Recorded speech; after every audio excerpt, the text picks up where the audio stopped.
welcome to the Deep Dive. Today, we're diving into systems thinking with William L. Weaver. He's a chemist, physicist, A&D, a professor. Yeah, it's really interesting, his background. Yeah, and he's got this really interesting way of looking at systems. Yeah, and all these different areas of study, you wouldn't think they're connected. Exactly. We're talking about science, art, religion, even economics and politics, all kind of woven together. He calls them systems thoughts. So are you ready to unpack some of these systems thoughts and see what we find? I'm ready. Let's dive in. All right. So first things first, what exactly is systems thinking? I mean, we hear the term thrown around a lot, but what does it really mean? Basically, it's about seeing the bigger picture, It's about understanding how things are connected and influence each other within a larger system. Okay, so instead of just looking at individual parts, we're trying to see the whole, interconnected web. Right. It's like think of a car. It's not just an engine, wheels, and a steering wheel, right?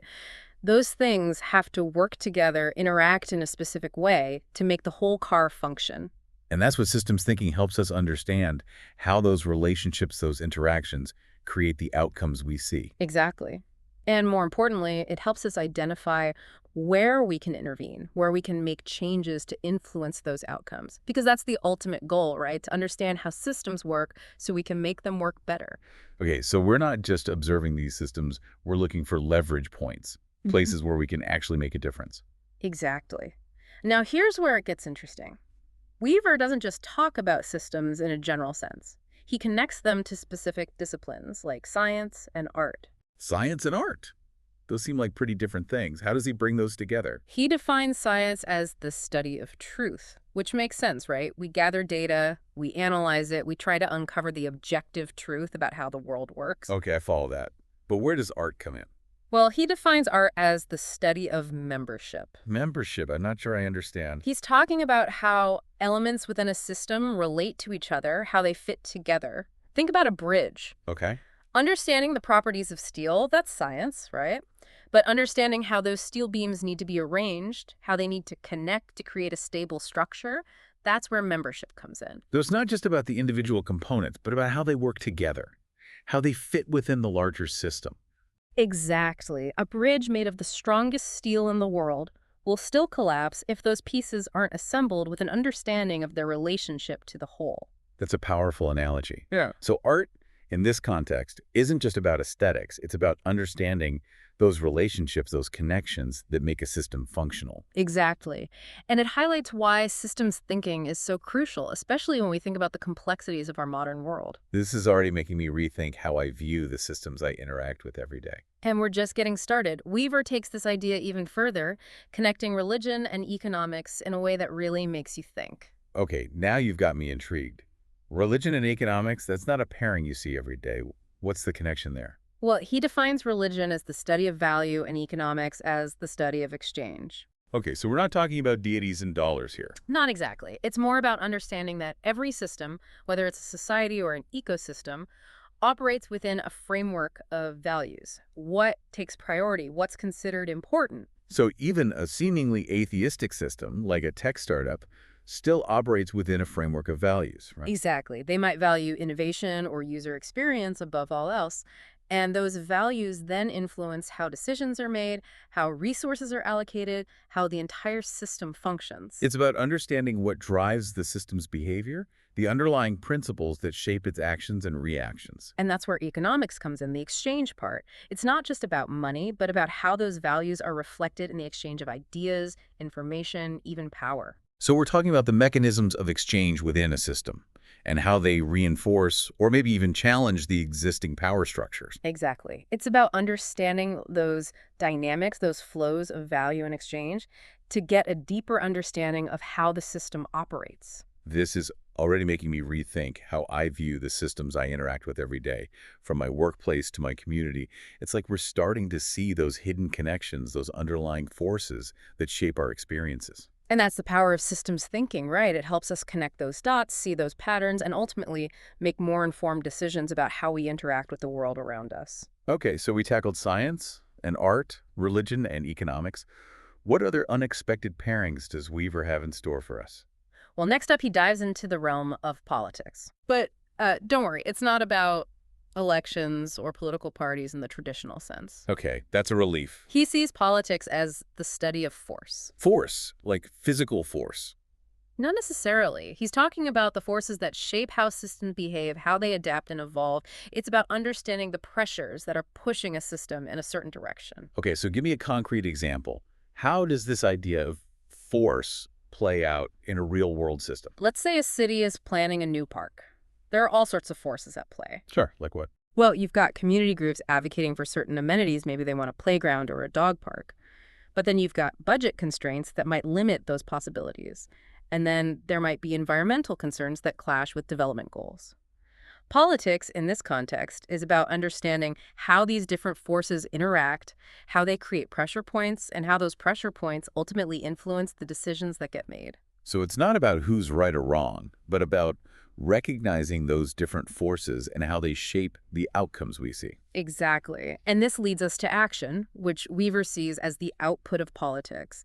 It's about how those forces, those pressure points, translate into tangible change in the world. So going back to our park example, action might be the city council voting to approve a certain design or community members organizing a fundraising campaign to add an extra feature they really want. Exactly. Action is the force in motion. It's the way those political pressures manifest in the real world. And it's important to remember, I think, that these forces can be both overt and subtle, right? Like a new law is a clear example of political action, but so is a shift in public opinion that influences how companies behave or even how individuals make choices. Absolutely.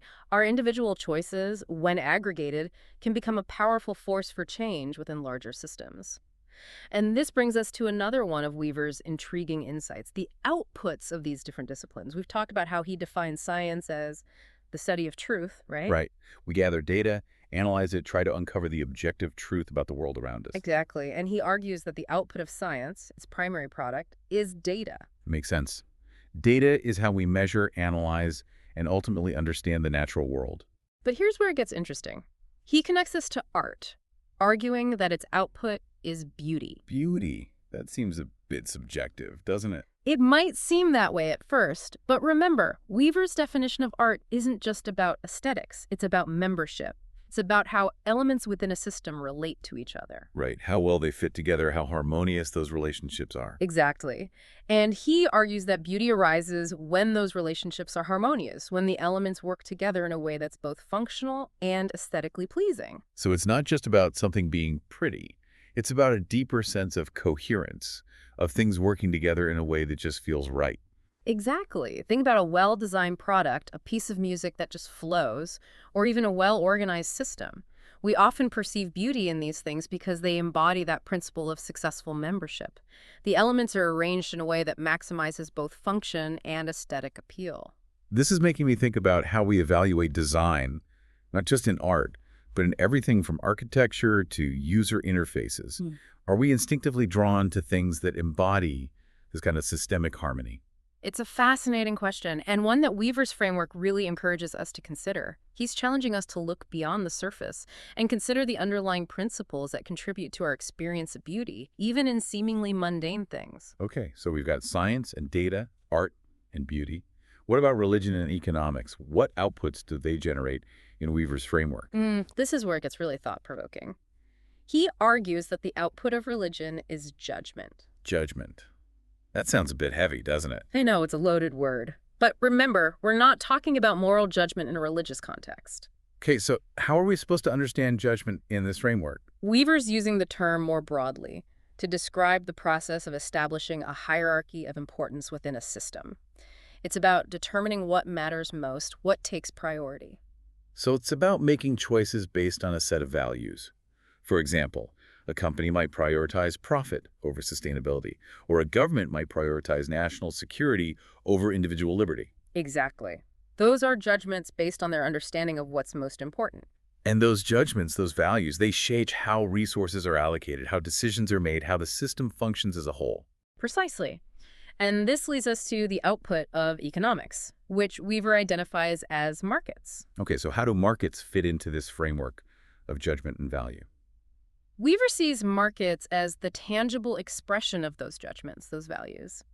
They are where individuals and institutions come together to exchange goods, services, ideas based on their perceived value. So the market is a reflection of our collective judgments about what's important, what's desirable, what's worth exchanging. Exactly. And understanding how those judgments shape market forces can give us valuable insights into how systems operate, how we might influence them. This is fascinating stuff. We're starting to see those hidden connections between these seemingly disparate fields, and it's really changing how I view the world around me. That's the beauty of systems thinking, isn't it? It helps us to connect the dots, to see the bigger picture, and to appreciate the complex interplay of forces that shape our experiences. We've covered so much ground in our deep dive with William L. Weaver and his system thoughts. And he's not done blowing our minds yet. Oh, there's more.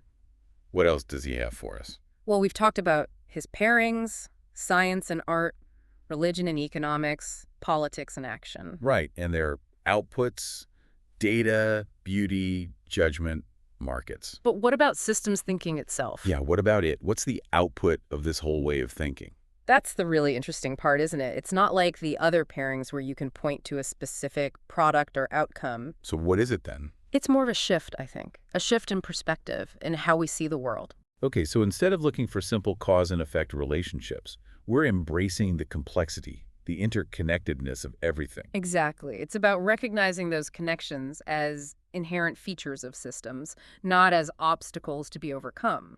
So it's not about finding the right answer, but asking better questions, seeing multiple perspectives, understanding those potential ripple effects. Exactly. Think about it this way. If we approach a problem with a linear mindset, we might miss crucial feedback loops or potential solutions that lie outside that narrow focus. It's like trying to solve a traffic jam by just focusing on one intersection. Right?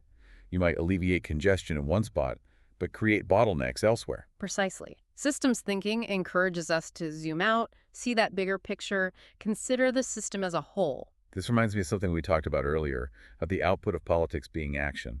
Right, because it's not enough to just understand how these systems work. We have to act on that understanding. It's about taking responsibility for our role within these systems, realizing that our actions, both individually and collectively, can have a real impact. And that's where the real work begins. It's about applying these principles, experimenting, learning from our mistakes, constantly refining our understanding of how things work. It's a journey, not a destination, right? Exactly. And the more we learn about systems, the more we realize how much more there is to learn. It's a bit humbling, isn't it? It can be, but it's also incredibly exciting.